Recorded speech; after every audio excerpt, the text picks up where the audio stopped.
Ya, selamat pagi anak-anak, selamat siang. Terima kasih atas waktunya untuk mengikuti pelajaran sejarah Indonesia pada kesempatan kali ini. Mohon maaf sebelumnya untuk adanya perubahan rencana yang awalnya video conference tetapi diganti dengan video pembelajaran. Semoga meskipun ini ada perubahan, tidak mengurangi makna ataupun nilai-nilai atau pelajaran yang akan saya sampaikan.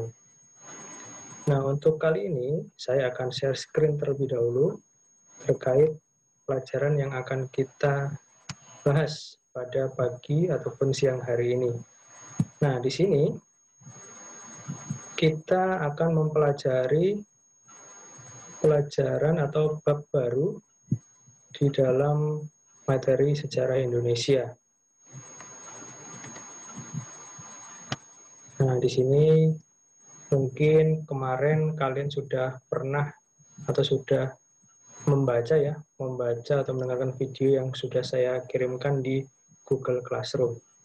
Nah, di sini yang akan kita pelajari adalah dari mana manusia itu berasal. Mungkin kita pernah ya mendengar tentang asal-usul manusia di muka bumi ini. Ternyata banyak pandangan, ada pandangan agama ataupun pandangan ilmu pengetahuan. Nah, kalau ngomongin pandangan agama, pasti kita dihadapkan dengan satu jawaban, yaitu Adam dan Hawa. Tetapi kita sebenarnya saat ini kita tidak berfokus ke sana. Karena apa? Antara ilmu pengetahuan dengan agama itu pasti berbeda. Nah, tetapi kalau kalian baca di hadapan kalian, di sini ada pandangan ilmu pengetahuan tentang asal-usul nenek moyang bahasa Indonesia. Siapa saja sih jenis-jenis manusia ini? Apa aja sih jenis-jenisnya? Nah, di sini ada 3 jenis. Ada Meganthropus paleojavanicus nanti. Ada Pithecanthropus erectus. Lalu ada jenis Homo. Jenis Homo itu manusia yang sudah mulai sempurna ya. Nah, di sini kita akan lanjut lagi. Nah, sebenarnya pada dasarnya kita ini masuk di dalam bab praaksara, masa praaksara. Nah, di sini kalian sudah tahu pastinya, kemarin sudah saya beri pengantar bahwa zaman praaksara itu apa sih? Zaman sebelum mengenal tulisan. Jadi pada waktu dulu ada di suatu masa yang mana manusia itu belum mengenal tulisan. Nah, di sini dikatakan sebagai zaman praaksara atau ada nama lainnya, yaitu zaman Nirleka. Nah, jadi antara Nirleka sama praaksara itu sama aja. Selanjutnya di sini ada subbab yang mengatakan bahwa proses terbentuknya kepulauan di Indonesia. Nah, di sini saya bagi menjadi 4. Yang pertama adalah zaman Arkaikum atau zaman Zoikum.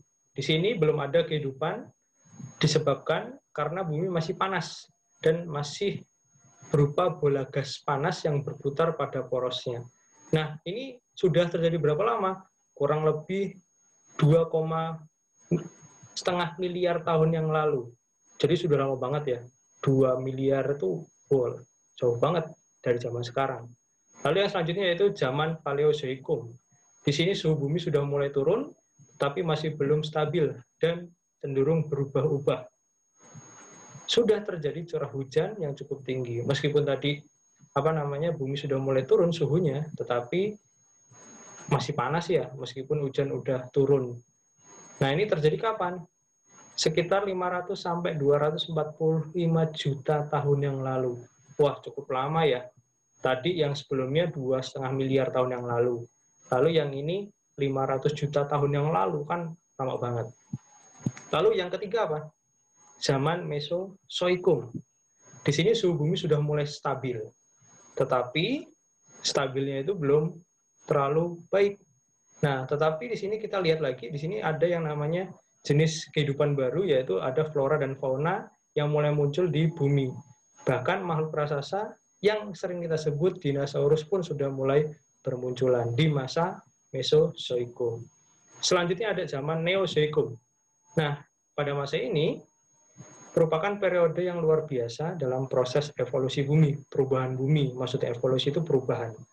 Kehidupan di bumi semakin beragam dan makhluk raksasa sudah mulai berkurang pada masa ini. Dan berlangsung sekitar 60 juta tahun yang lalu. 60 juta itu masih lama ya, 60 juta tahun yang lalu.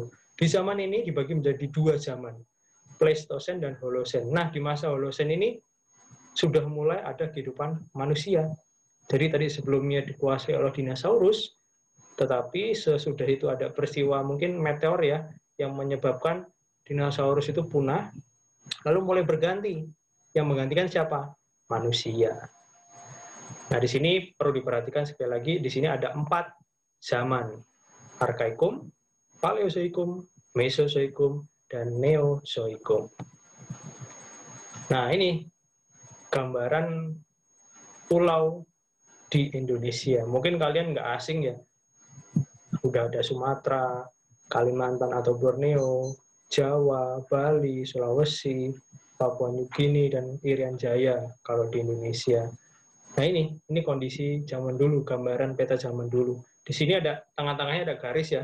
Itu nanti namanya garis Wallace. Jadi ntar ini yang membagi wilayah Indonesia menjadi 3 bagian. Nanti ada yang ini 3 jam perbedaan yang ada di Indonesia. Kalau di Papua jam 7, mungkin di Bali jam 8. Kalau di Papua jam 7, kalau di Cirebon jam berapa? Jam 9 ya, karena beda 2 jam. Jadi seperti itu. Selanjutnya, nah ini yang tadi kita katakan di awal. Apakah kita ngikutin teori Adam dan Hawa atau teori ilmu pengetahuan nih? Nah, jadi karena kita belajar sejarah, pasti kita mengikuti acuan ilmu pengetahuan ya. Di sini yang akan kita bahas itu ada jenis manusia yang pertama, yaitu Meganthropus paleojavanicus. Meganthropus paleojavanicus merupakan manusia raksasa yang berasal dari Jawa. Nah, berarti di tempat kita tinggal saat ini, di Pulau Jawa. Adapun ciri-cirinya sebagai berikut. Yang pertama, hidup sekitar 2-1 juta tahun yang lalu. Udah cukup lama. Lalu yang kedua, memiliki badan yang tegap, lalu rahangnya kuat. Nah, di sini Meganthropus paleojavanicus itu masih mengumpulkan makanan, dia belum bisa membuat makanan. Dan perlu kalian ketahui, Meganthropus ini masih makan makanan atau tumbuh-tumbuhan.